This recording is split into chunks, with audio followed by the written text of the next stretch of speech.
Police commissioner Shri Surat શહેરનાઓ તરફથી cyber crime સેલને સૂચના આપવામાં આવેલ છે કે સુરત શહેરમાં વસતા નાગરિકો સાથે કોઈ પણ પ્રકારનું સોશિયલ મીડિયા ફ્રોડ થાય તો તેમની ફરિયાદ લઈ તેઓ ભોગ બનનારને કમ્પ્લેન પરત્વે જરૂરી કાર્યવાહી કરવી.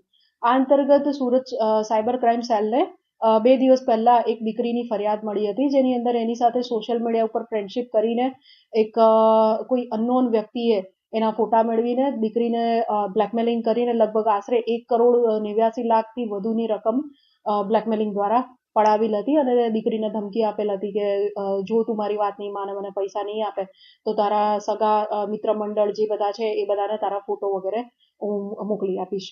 આ સંદર્ભમાં યુવતીએ અત્રે પોલીસ સ્ટેશને આવતા તેનું કાઉન્સેલિંગ કરીને દીકરીની ફરિયાદ નોંધવામાં આવી અને એ અનુસંધાને જરૂરી કાર્યવાહી કરતા ફરિયાદ નોંધ્યા બાદ જે વિગતો મળી એના આધારે સાયબર ક્રાઇમ સેલની ટીમ દ્વારા ગણતરીના કલાકોમાં લગભગ 12 કલાકથી ઓછા સમયની અંદર ચેન્નઈ ખાતે જઈ ચેન્નઈથી સદર આરોપી જે દીકરીને બ્લેકમેલ કરતો હતો એને પકડીને અહીંયા સુરત શહેર ખાતે લાવવામાં આવેલ છે અને તેને અરેસ્ટ કરવામાં આવેલ છે. આગળની કાર્યવાહી એની અંદર રિમાન્ડ મેળવવા તથા આરોપીની પૂછપરછ વગેરે જે કાયદાકીય કામગીરી છે જે હાલ અત્યારે ચાલુમાં છે. યુવકનું કહેવાનું હતું કે ડોક્ટરનો અભ્યાસ કરે છે કઈ રીતે ઓળખાણ? આની અંદર જે ઓળખાણ થઈ હતી એ સોશિયલ મીડિયા દ્વારા થઈ હતી. સોશિયલ મીડિયા એકાઉન્ટ દ્વારા ઇન્સ્ટાગ્રામ, ફેસબુક દ્વારા યુવતીનો પરિચય જે આરોપી છે મૂળ એનું નામ છે ગુરુપ્રસાદ ચૌધરી, જે મૂળે આંધ્રપ્રદેશના નેલ્લોરનો રહેવાસી છે અને મૂળે ત્યાં આંધ્રપ્રદેશના એક નાનકડા ગામમાં એનો પરિવાર રહે છે. પણ સદર યુવકને ખોટી પ્રોફાઇલ બનાવી, હાઈફાઈ પ્રોફાઇલ બતાવી યુવતીઓને ફસાવાનો એક એમોથી એ કામ કરતો હતો. એટલે સોશિયલ મીડિયા ઉપર કંઈક અલગ અને રિયલ લાઈફમાં કંઈક અલગ એવી રીતના, એટલે પોતાની હાઈફાઈ પ્રોફાઇલ બતાવી પોતે ડોક્ટરીનું ભણે છે અને પોતાનું ફેમિલી બહુ જ પાવરફુલ છે, પોતાની પાસે ઓડી કાર છે અને પોતે પોલિટિશિયનનો દીકરો છે, એ રીતની જે વિગતો છે એ આપીને યુવતીને ભોળવી હતી.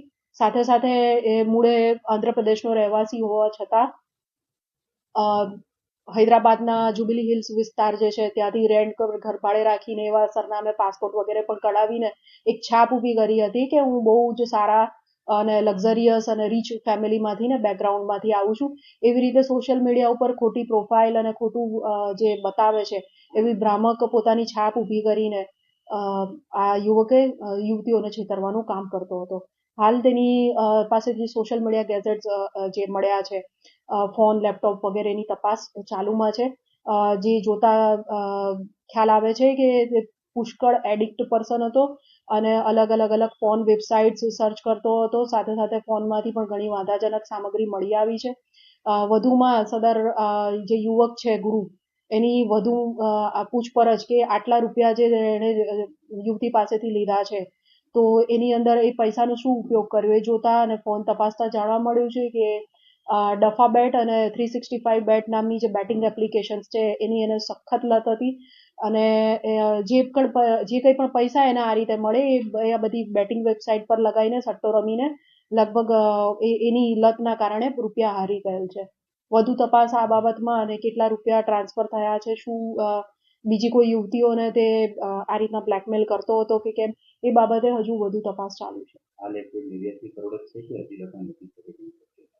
હજી રકમ વધી શકે તેવી શક્યતા છે.